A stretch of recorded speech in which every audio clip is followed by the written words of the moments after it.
All right, welcome back, guys. So today we're going to do some fun stuff. We're going to start off with the deadlift for strength work. So we're going to do cluster sets of deadlifts. And I know this probably sounds like a breakfast cereal when I say cluster sets, but it's not. It's actually a great strength work. So we're going to do deadlifts. We're going to do a cluster of 5 deadlifts at the same weight across. And what we're going to do is we're going to lift the weight, wait 10 seconds, lift it again, wait 10 seconds, and so forth till we get our 5 reps.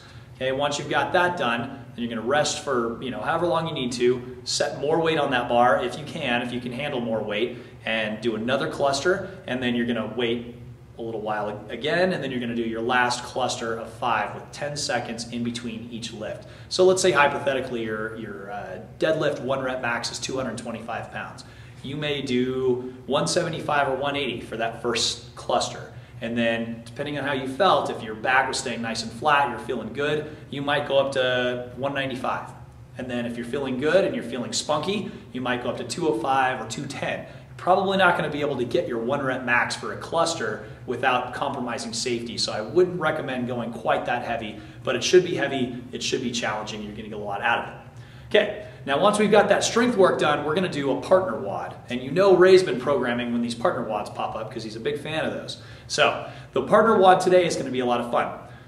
And I use the term loosely. We're going to start off by running one partner. So let's say Geraldine and Geraldo are back from their investigative reporting and they're here to work out at CrossFit Initiative.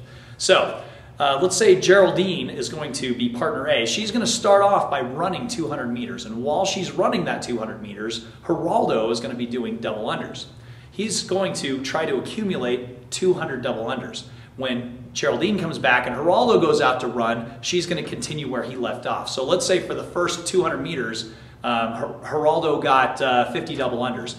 Geraldine comes back, she takes over on the double unders, and she gets the 200. Once she gets those 200 double unders, or once they get to that point where they finish the 200, they're going to keep going to the next exercise. And the next exercise is actually going to be kettlebell swings. So they're going to try to accumulate 75 kettlebell swings, and they're going to go heavy on this. So prescribed weight, if you can handle it, will be 2 pood for men, which is 70 pounds, and 53 pounds for women. Now, of course, if you need to scale, because we want to keep this safe.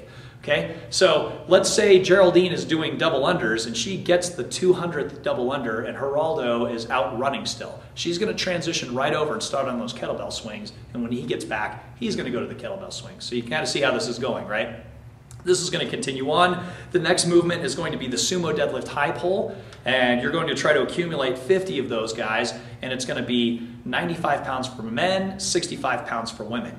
And then the last movement is going to be the burpee, which is, of course, everybody's favorite. So we're going to do burpees, and we're going to accumulate 50 burpees. So once your team has accumulated all of the reps that they're supposed to accumulate, and the partner that's out running comes back and finishes, when they finish, that's when your time is up. Now, you're probably asking, what happens if I get my 50th burpee and Geraldo is about 100 meters from finishing? Well, you got to wait for Geraldo to come back. That's when the clock stops, and that's when your team gets their time. So that's going to be the workout for today. It's going to be a lot of fun, and I'll see you at the gym.